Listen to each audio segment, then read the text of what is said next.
Assalamualaikum warahmatullahi wabarakatuh. Berjumpa lagi bersama saya Trisutrisni Wahyuningsih dalam mata pelajaran PPKN kelas 8 di MTS Negeri 9 Bantul. Happy Student Successful Masemba. Kali ini kita akan membahas tentang bab 1, yaitu mengenai memahami kedudukan dan fungsi Pancasila.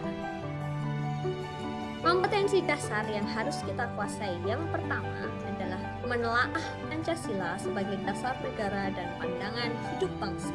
Yang kedua, menyaji hasil telaah nilai-nilai Pancasila sebagai dasar negara dan pandangan hidup bangsa dalam kehidupan sehari-hari.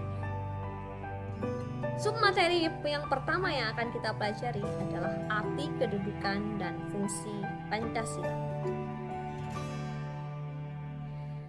Kalian bisa lihat di sini, ini adalah sidang PPKI. Ini adalah gambar sidang PPKI.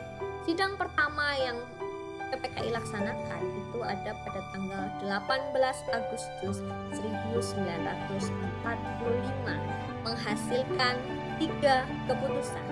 Jika kalian masih ingat, ini pernah kita pelajari di kelas 7 dulu. Keputusan yang pertama adalah mengesahkan Undang-Undang Dasar 1945. Yang kedua adalah memilih presiden dan wakil presiden. Yang ketiga, membentuk KNIP atau Komite Nasional Indonesia Pusat. Rumusan Pancasila ini ada pada pembukaan Undang-Undang Dasar 1945 alinea keempat. Jadi, pada saat itu juga sekaligus Pancasila ditetapkan sebagai dasar negara Indonesia. Dari mana sih asal muasal kata Pancasila ini?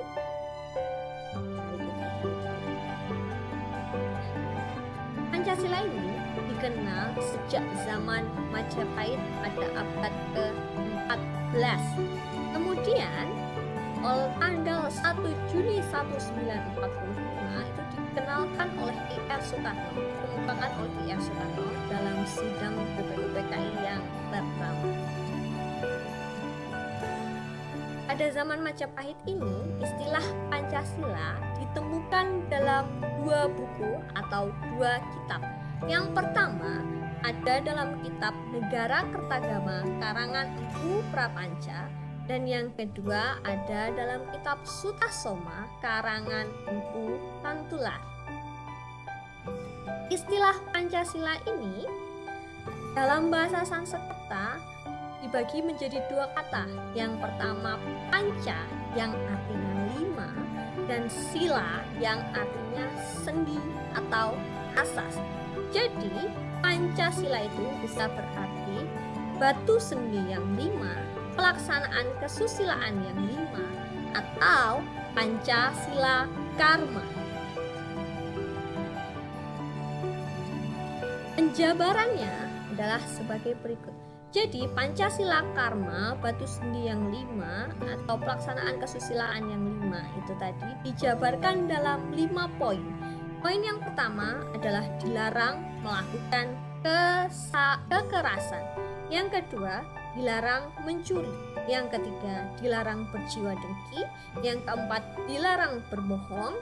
Yang kelima, dilarang mabuk atau minum minuman keras.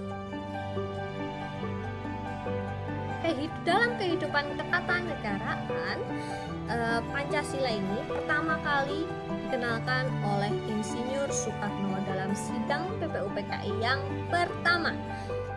Di situ, Insinyur Soekarno ini mengungkapkan bahwa Pancasila adalah jiwa bangsa Indonesia yang turun-temurun sekian abad lamanya terpendam oleh kebudayaan Barat karena kita dijajah oleh bangsa Barat. Jadi, Pancasila ini juga sebagai falsafah bangsa Indonesia. Selain itu, dikemukakan juga oleh Muhammad Yamin bahwa Pancasila merupakan pedoman atau aturan tentang tingkah laku yang penting dan baik.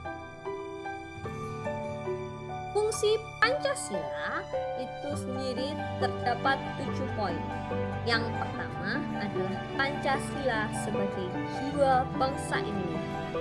Yang kedua, Pancasila sebagai kepribadian bangsa Indonesia.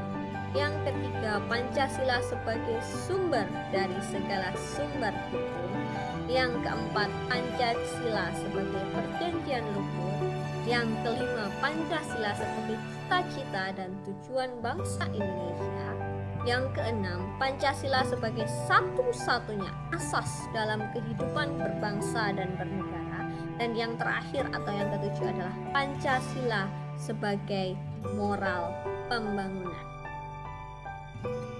Nah, itu saja yang dapat kita pelajari pada hari ini. Untuk lebih memahamkan kalian terkait materi yang kita pelajari kali ini, ada soal latihan yang harus kalian kerjakan. Soalnya adalah buatlah rangkuman dari hal-hal yang sudah kalian pelajari, yang sudah kalian dengarkan dari ceramah saya yang sudah saya sampaikan tadi. Silahkan kalian tulis dan kalian rangkum. Nah, tulislah jawaban kalian ini di buku tugas PPKN, kemudian fotolah dan dikirim ke Classroom PPKN bersama saya. Ketentuan tugas lebih lanjut akan disampaikan di Classroom. Oke, sekian. Terima kasih. Apabila ada banyak salah, saya mohon maaf. Semoga pertemuan kita kali ini ada manfaatnya. Assalamualaikum warahmatullahi wabarakatuh.